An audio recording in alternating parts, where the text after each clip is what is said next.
Hello, hello, everybody. Happy Tuesday. Happy in between game 2 and game 3 of the NBA Finals. This is the Beyond the Arc podcast. I'm Ashley Nicole Moss. I got my guy Bill Ryder with me, fresh from Boston. Back You in LA. survived the Right. dungy hotel room that Yeah. you were in, Bill. How's it feel to be back in the sunshine?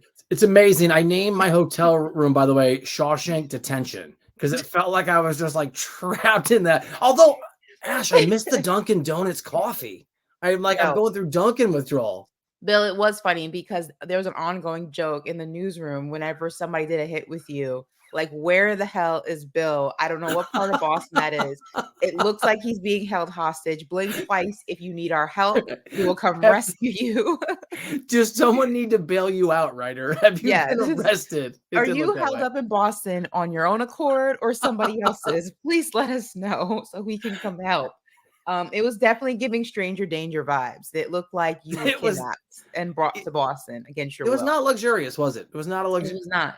Wait, so not staying in my hotel. Are you going to be making an appearance in Dallas, or you just did Boston? No. So I'm back home to celebrate my son's 5th grade graduation. It turns out that's a thing. So congrats, Henry. Let's go, Henry. So I'm doing that, and then back to Boston if there's a game 5, and I'll actually go to Stanford if there's a game 6, and then back to Boston. So I would have been in Stanford this week, but I think our guy John is doing it instead, filling in for me, so I can do a little kid time. Wait, how come no Dallas love? Dallas is a great city. I had the best time at the American Airlines Center. I was very unaware of how just hardcore Dallas fans are. It was fancy. There were a bunch of Southern gentlemen out there flirting with me. I was like, oh, this is cool. Ooh. No keepers though. What's the Southern gentleman flirtation vibe versus a New Yorker? Like, are they come at you a little slower? So my friend and I, Victoria, we had courtside seats for the Ramadan game where Kyrie did the left hook, and we get there early. We're sitting, and guys are like coming into their seats, and these are like Southern businessmen. They're like older gentlemen. I had on like this matching jean fit. It was really cute. And this guy comes up to me. He's like, can you make sure that you're sitting right under the basket of where the Nuggets are going to be doing their free throws? Distract them the best way you can. I said, sir, that is not why I'm here. That's not a bad line, though. That's not a bad line. I was like, it's not a great line, but it's an icebreaker to say. It was an effort. Shout out to them. The Mavs ended up winning. So maybe I was the good luck charm. If the Dallas Mavericks want to have me back for game 3 or 4, just let me know. It's a quick flight. It's a very quick flight. Listen, speaking of the Dallas Mavericks, game 3 tomorrow, down 0-2, but luckily that does not mean much in the grand scheme of, basketball in terms of defending home court, because home court was protected.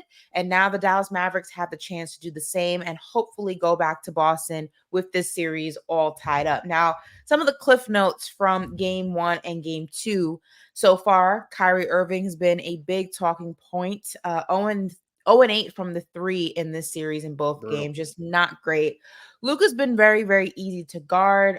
Bill, I know you have spoken about this with scouts in the past. We'll dive into that in a little bit. Mavs role players are struggling tremendously with Luka not really being able to orchestrate the offense like he likes to, being that conductor.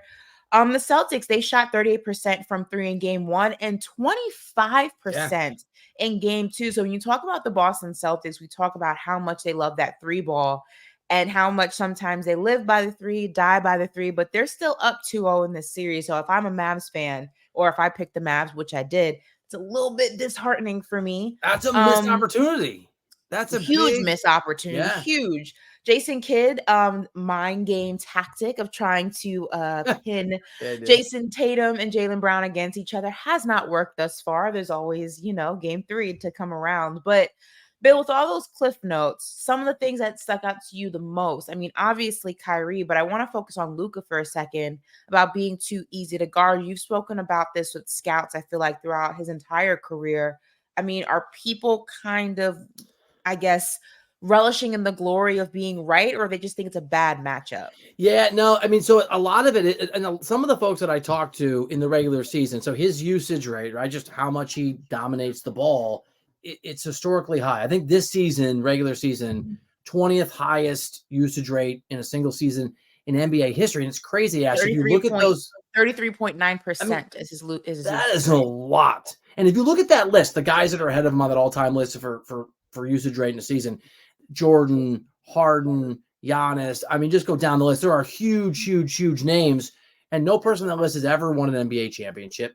Most have not made it to the finals. A lot have not even made the playoffs Except or made Jordan, it out of the first at round. least. But no, I mean in that season. So like no person that's ever had a top 20 usage rate season's ever won an NBA championship. And I think it's only one made. And in fact, two of Jordan's, lackluster, but Jordan missed the playoffs one year when he had a high usage rate, historically speaking. And I think first round elimination for one of the others. So yeah, Scott, the long story short, it does not get the other guys into the offense. It creates a situation where you can really scheme specifically against Luka, because if you're playing, 2 games in 3 nights, there aren't really back-to-backs anymore. But if you're traveling over the course of an 82-game season, you're not going to look at as much tape and come up with, I'm told, as specific a game plan on a random Tuesday in Utah.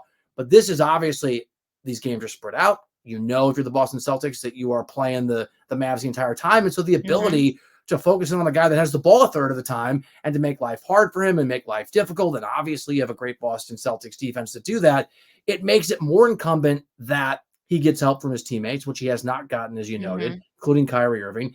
And there's a lot of folks who would argue it makes it a lot harder for him to get that help because he's not getting these guys into the flow of the offense. They're not accustomed to some of these moments. And it's a lot easier to just make it hard for Luka. And whether he gets his 30 or not, it takes a lot more shots. It's a lot more effort. It's a lot more energy. So it is a problem. Do you think in part, though, his usage rate, at least in this series, is higher than normal because of Kyrie's lack of being able to be utilized in this series? I feel like if Kyrie maybe was more effective in this game, more efficient in this game, or in the series, rather, I should say, then Luka already is a player that's going to have a high usage rate, but I don't know if it's this high. I feel like it's exorbitant because Kyrie's a non-factor, at least in these 2 games. I think it's the old chicken and the egg argument, because yes, they're connected to my eye. And I hit up a few guys that have sort of walked me through this, scouts, front office folks, who some of them didn't agree with this. But to my eye, I think early in that series, I think Luka saw that Kyrie was tentative. I think it was so basically, I'm trying to remember. I think it was like 8-7 or 9-8 at the very start of game 1 in the first quarter. And then Boston just took over that game and went to another level. And when that started to happen, I think Luka kind of looked around and saw, okay, I'm not getting help from Kyrie, and I don't trust these other guys. And maybe it's panic, maybe it's a response to a problem. But I think Luka has been holding on so tight that he hasn't allowed a lot of trust in those guys, and to decide to do it all himself. And that's not a recipe for success. But you are right. I think that Kyrie Irving is the biggest problem and the biggest issue. And even though you have to beat the Celtics when they shoot badly. They didn't shoot well in game 2. But we haven't seen a game in Dallas. Maybe Kyrie becomes amazing again. We know that role players tend to play better at home than the road in the playoffs, especially in the NBA Finals. So it's all dire, but I think it feels very different if tomorrow night Dallas wins this basketball game. I'm glad you bring that up. Role players tend to play better at home. That is what the narrative is in the NBA. But it's interesting, right? Because when you talk about the Dallas Mavericks, they have the same home record as they do away this season. Yeah. It's 25-16. So you look at that and you say, well, not much of a home court advantage if they're just as good on the road, or they're just as mediocre on the road, depending if you're a glass half full or half empty type of person. The interesting thing here for me, though, is the Celtics road record in the playoffs. They're undefeated. Now, if you're a probability person, you'll say on your side of your argument, if you're leaning towards the side of, well, that means that they're bound to lose on the road sooner rather than later, because probability would say, a loss is right around the corner. So in that regard, for the Mavericks, that's something that you can kind of use in your favor to give you an extra momentum. They can't go perfect on the road forever. You're bound to lose. But maybe they can. You think so? I feel like everyone in the playoffs loses on the road. I mean, or vice versa. Look at what happened with the Pacers. They had a perfect home record, and then here come the Boston Celtics and just destroy it. I feel like everybody loses that perfect record at some point in the playoffs. I was trying to think of the team that Boston compares to in terms of depth and talent, and I'm going to give you one that is a little strange, because I think the team I'm going to mention, which is the Warriors team, was more top heavy in terms of super talent, but in terms of domination, I mean, just on paper, this Celtics team looks like that Warriors team that won 15. And Aaron will correct me if I'm wrong. I think it was they won 15 games in a row in the playoffs. They should have gone 16-0 to be NBA champions.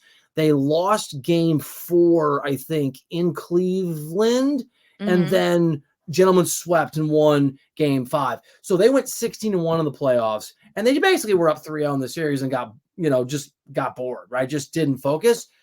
So it's really rare, but there's a certain level of greatness and domination where we've seen it.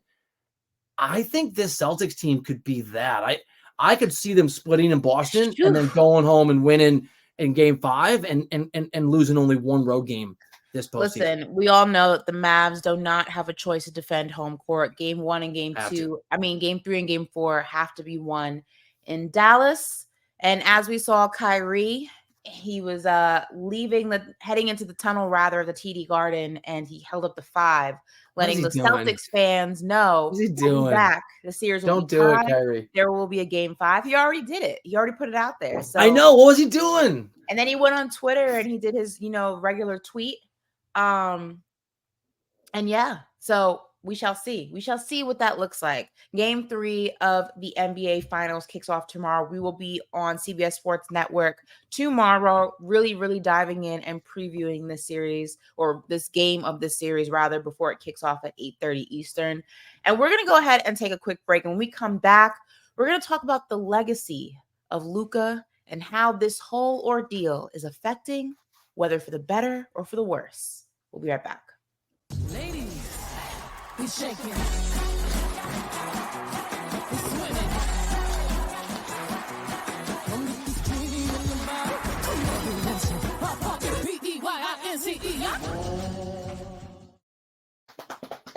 Welcome back, everybody, to this Tuesday edition of Beyond the Arc. Make sure you guys are liking, sharing, subscribing wherever you get your podcast. That QR code right there above my head makes it super, super easy.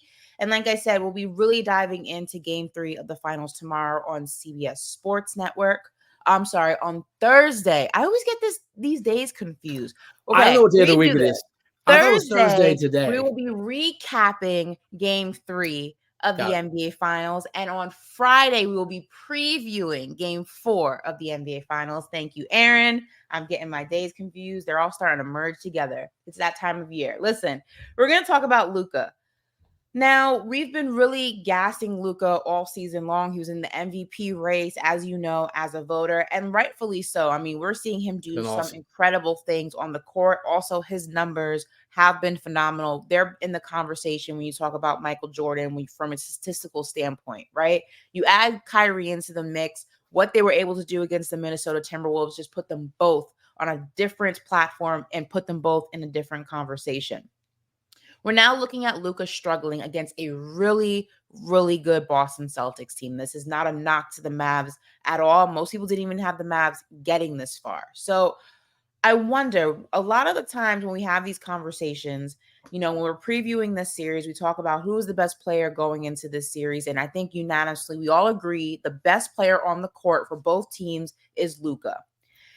Does that still hold true if he does not win this particular series when it comes to Luka as the best player in the world or one of the best players in the world? I mean, yeah, he's still the best player in this series for me, although credit Boston for neutralizing at least how easy it's been for him. I mean, the answer is no, right? I think you have to. So I think we get captive of the moment sometimes. Like, I still think Joker is probably the best player in the world, but I would say that Giannis is not that far behind. I still think Giannis is amazing. And it's been 3 years since he won an NBA championship. And maybe this is just personal taste. I take Giannis over Embiid. Some of that is what's typically the durability. But I think it's easy to lose track. I mean, I just think it's easy to lose track. And I think winning a championship matters. For me, Luka is a consistently top 5 player in the world, probably top 3. But the thing about Embiid that is limiting is health. And the thing about Luka that has always been limiting is this style of play that we just talked about with how much he has the ball in his hand. Does it translate to winning? I'm not going to suddenly say that he sucks or that he's overrated, but I think if they 12, lose 12 this, turnovers over the 2 games in this series, 6 per game. So that's another part a lot of it, of right? Like, turnovers. the other thing about this usage rate that I should have mentioned is that guys get worn down. You've had the ball in your hands all year. You're exhausted. You just went through a 2-month playoff battle. Now you're playing the Boston Celtics. And so moving the rock helps just take a little bit of the wear and tear off of you, right? The usage rate, you're being used up. He's still amazing, Nash. I don't think he's the best. I actually don't think he's the best player in the world, even if he wins an NBA championship. For me, it's still the big guy in Denver. But I think it elevates his long-term legacy conversation if he wins one. He has to win one to be at an all-time great level conversation, or even talked about as one of the best players of his era. Because if he never wins one, he's not. Let's talk about that then, because the topic of winning one, right? Because we talk about this all the time in comparison to the East, the West is stacked. I think when you talk about the Eastern Conference, you know which teams are going to be your top 5, top 6 playoff teams, and you can kind of gauge play-in. Of course, injuries and things happen, but when you talk about the East, I feel like it's safe to say it's going to be Boston, Philly, granted Joel Embiid doesn't get injured, New York, Cleveland. I put Milwaukee in there, maybe Milwaukee for sure. I was forgetting the Milwaukee.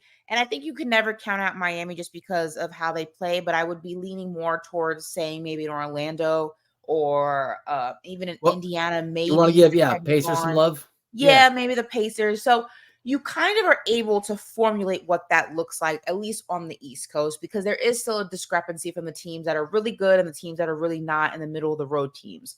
When you talk about the West, we have seen a complete turnaround of what those teams look like. We have seen the emergence of the Timberwolves. The Golden State Warriors and Lakers are falling down. They're getting older. You have the Clippers, a middle of the road team, because you can never quite count them out, but they're going through a lot of changes potentially this offseason. You have the Kings, you have the Nuggets, you have the Grizzlies going to be coming back with John Morant.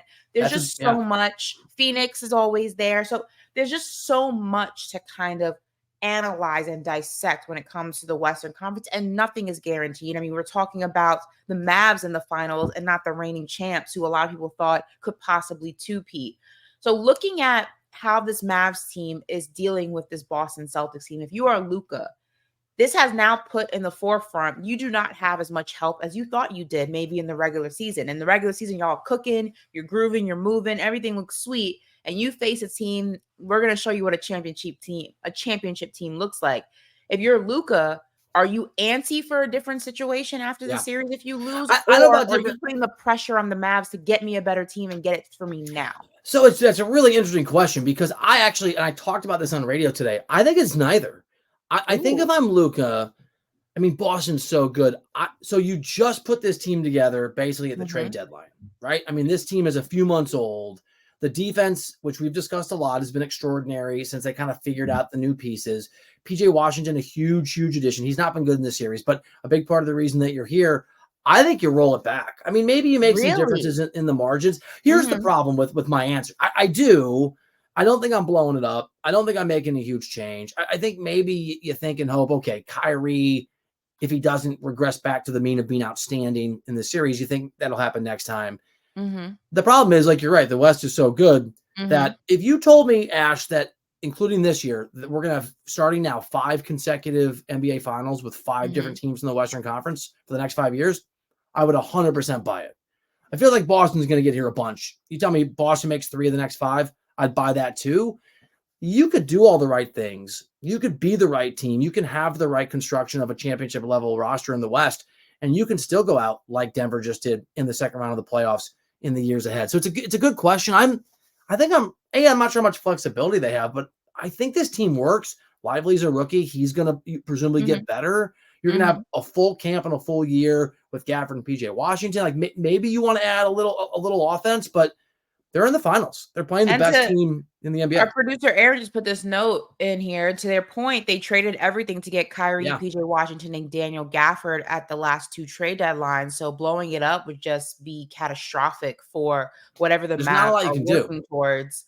There's not a lot you can do unless you don't want Kyrie, right? Unless but that's not Kyrie is. Listen, I think Kyrie's had a difficult 2 games, but I think that the jury is out on whether Kyrie and Luka can play together. I think we've seen it work, and we've seen it work really well.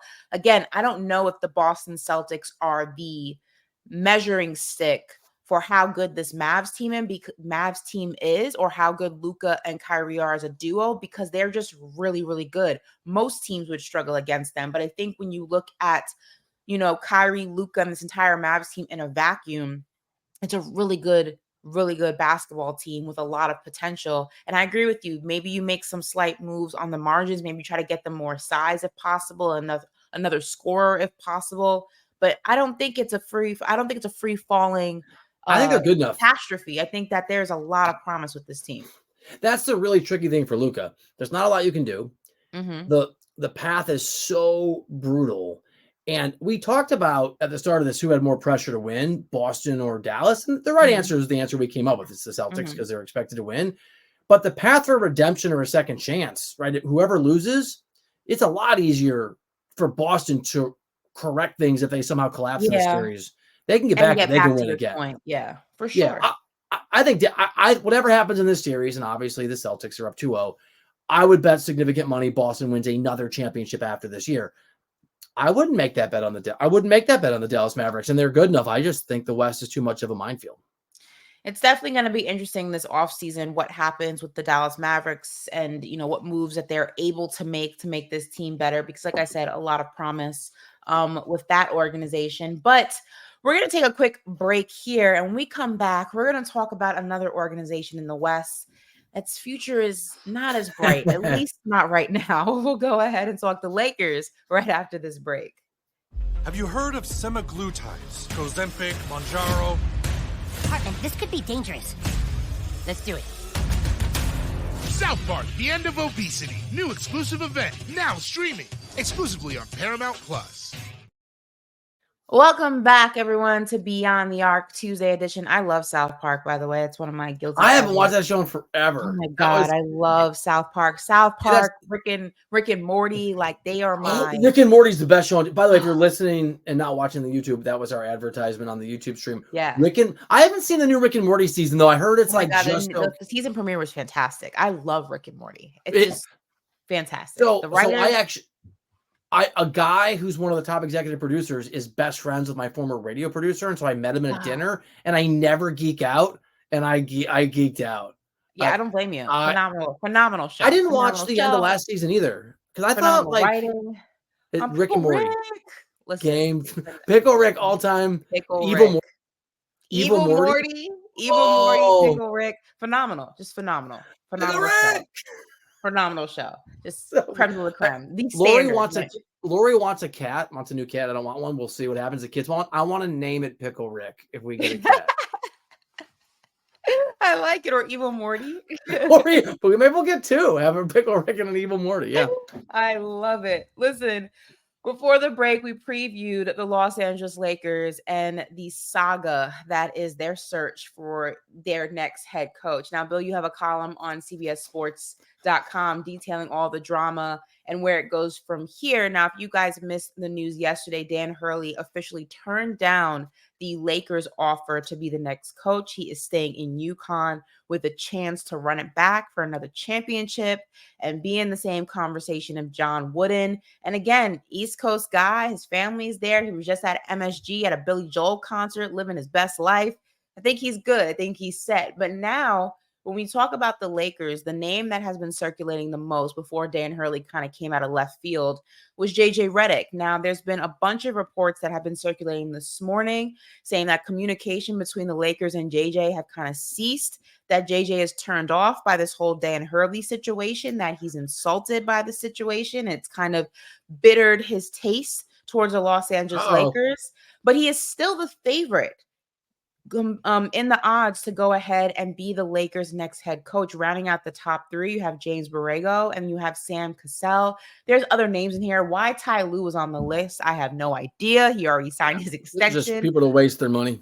But Bill, this is a just cluster, you know what, for the Los Angeles Lakers. I mean, where do they go from here? The season, you're getting closer and closer to free agency. You're getting closer and closer to training camp and things like that. You need a head coach to start making decisions. The draft's coming up. Like, we're 15 days from the draft. They don't have a coach. Right. 2 weeks. So Look, I think it's a public humiliation for the Lakers. I think it's an indictment on Rob Pelinka, the GM's judgment. I think it is.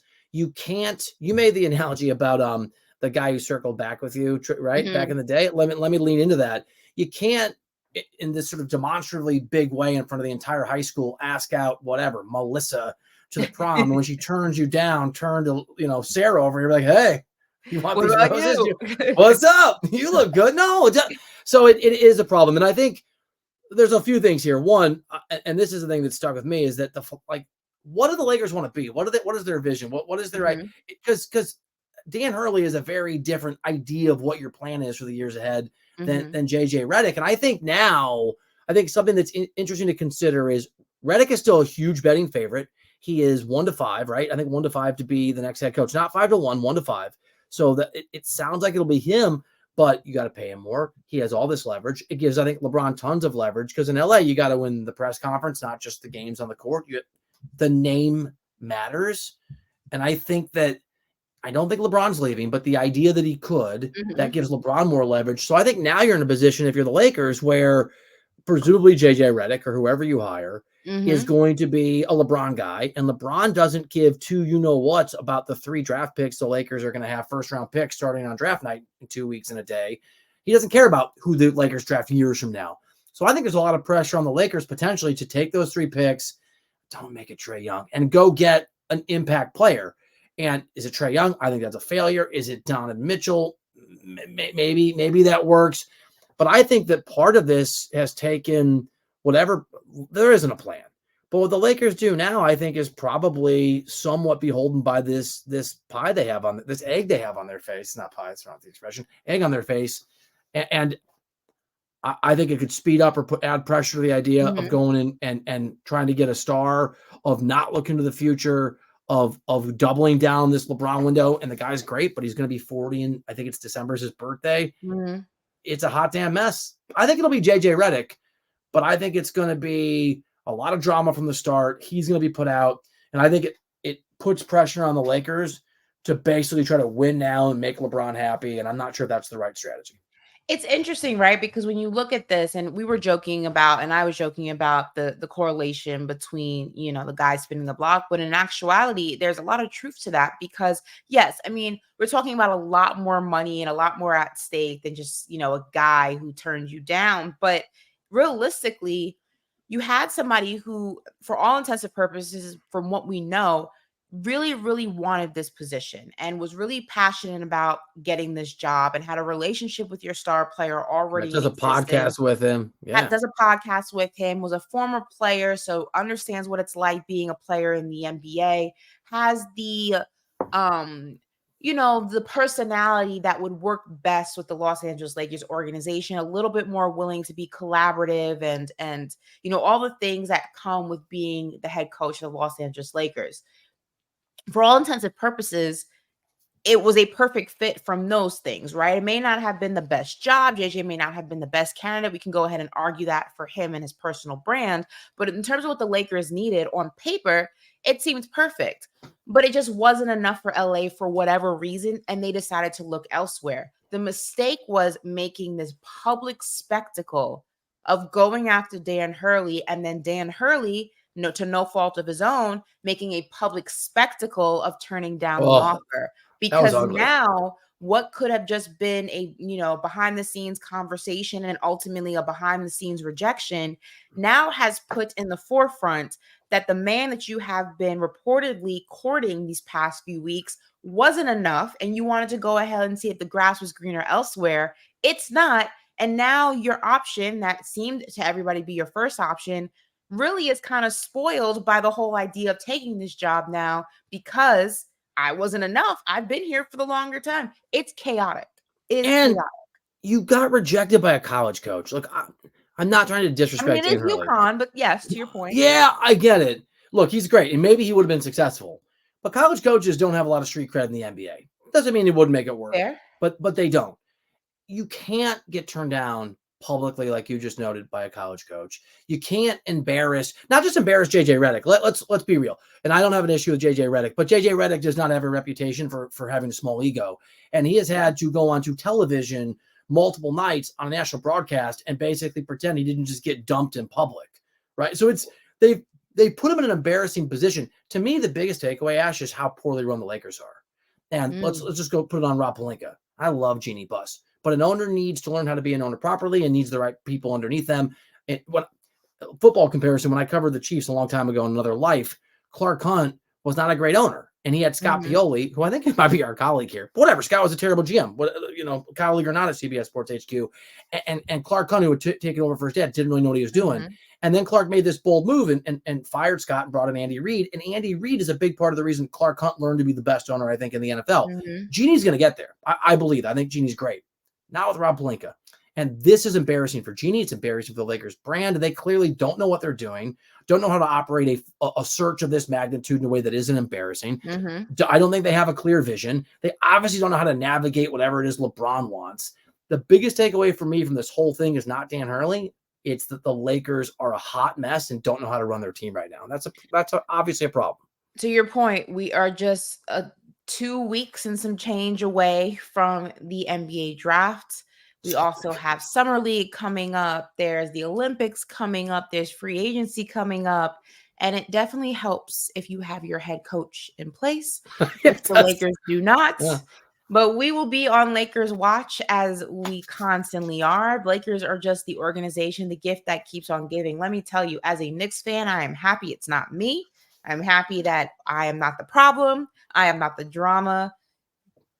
Things come full circle. It's been fantastic. It's not us this time, I'm glad somebody else can take the crown from us. You guys have it. But that does it for this Tuesday edition of Beyond the Arc. We'll be back tomorrow previewing Game 3 of the NBA Finals, and then we'll be back on Thursday and Friday on CBS Sports Network, recapping Game 3 and then previewing Game 4. For myself, for our NBA insider, Bill Ryder, this has been Beyond the Arc. We will see you next time. Bye, guys.